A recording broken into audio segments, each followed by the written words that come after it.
When it comes to finance, credit can be a very powerful tool. But like most tools, with great power comes great responsibility. I'm looking at you, chainsaws. Credit in America can be traced back to the early 1800s. When times were tough, shopkeepers would provide the community with groceries, furniture, and other goods and let people pay for them later. It was normal to run a tab or get things on credit. And you earn credit based on how promptly you settled your debts. And if you've ever seen a Quentin Tarantino movie, you know it's wise to settle your debts quickly. But these weren't movie villains offering loans. These were people trying to help out their neighbors. Seemed innocent enough, but then traditional banks showed up. Over time, offering your goods and services before payment became standard practice, especially in finance. Doing this allowed banks to add penalties if you didn't pay them back in a timely manner. Compared to today, the bank fees from 3,000 years ago were mild. There were no ATMs or checking account overdraft fees to worry about. You simply had to pay back your loans on time, and the faster you paid back your expenses, the higher your credit score would be. And that is still true today. But what makes a good credit score? What makes a bad one? And why exactly do credit scores matter?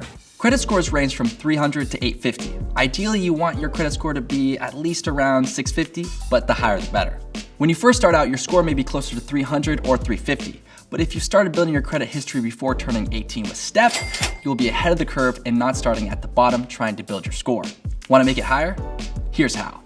Payment history, specifically paying for things on time. It's basic, but a lot of people don't, and that drives down their credit score. Credit utilization. This is how much debt versus credit you have. For example, if your credit card limit is $500 and your balance is $50, your credit utilization is 10%. The good goal is to keep it under 30%. Credit usage. Are you using your cards a lot? From the bank's POV, the more active you are, the better, but only when you can afford it. That said, having a $0 balance on your credit cards won't always help improve your score, so be mindful. Credit mix. This factors in the variety of debt types you have: car loans, student loans, credit cards, etc. In general, it's good to have a nice mixture of types of debt. New credit. Starting a new car lease? That's new credit. Took on student loans for the first time? That's new credit too. It's good to establish new credit, but don't apply for too many accounts over a short period of time or it may have negative credit effects. And finally, length of credit history. This is where STEP comes in and changes the game for you.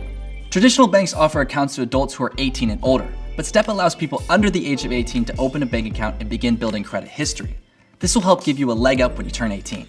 With STEP, you can start establishing credit history even if you're under 18. Giving you a head start towards your goals. And whether your goals are expensive like college tuition or slightly less expensive like a boba tea, having a STEP account is the final step to achieving them. Long story short, you deserve some credit for building some credit.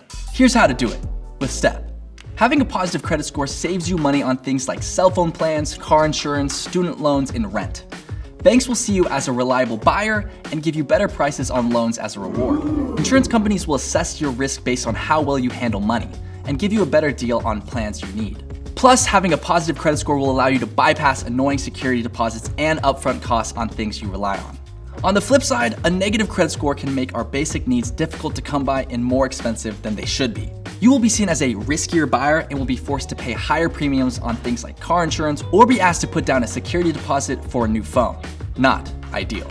If you're under 18, it can be hard to start your journey towards a positive credit score without a credit card or a bank account. Enter STEP Smart Pay technology. Your STEP Visa card is a secured Visa card. After you make a deposit in your account, you can spend up to that amount with your STEP card and your bills will be automatically paid off at the end of the month, building a positive credit history. Spending with STEP Smart Pay means no credit card debt, just credit history success. But what is the difference between debit and credit? These two words always seem to show up together, so allow me to clear up any confusion. Purchases on a debit card takes money from a bank account that has your deposited funds in it. So, with a debit card, you can only spend the money you have. A credit card has a line of credit for you to pull from with the agreement that you will pay back the amount you spend each month. For example, let's say you're approved for a card with up to $1,000 of credit or spending power. You can spend it without a dollar leaving your account at that moment, kind of like an advance, but you better be prepared to pay it back or your credit score will suffer and so will your bank account after the fees. The STEP card is designed to only let you spend what you have while earning the perks of building a positive credit history like a credit card. It took 3,000 years, but banking for the people has finally arrived with STEP. This is banking for the next generation, and it's revolutionary. Because traditional banks don't help you build positive credit without using potentially risky or predatory lending. Banks will offer you loans or credit cards that they know you cannot afford so they can collect over-the-top fees from you. Predatory lending from traditional banks is bad for your bank account and bad for your credit score. Avoid it at all costs. We know that learning how to use money can be complicated. And that's why we wanted to simplify. With our smart and safe approach to creating positive credit history, your future is in good hands. Thanks you guys for watching. I'm Kelly Wakasa. Be sure to follow us on Instagram, TikTok, and Twitter @Step, and subscribe to our YouTube channel so you can start spending your money your way. Mesopotamia, 3500 BC. Farmers would borrow equipment and tools from kings and often be unable to pay them back. The king, in return, would receive the farmer's children to work on his property as payback. This couldn't last and sounds terrible.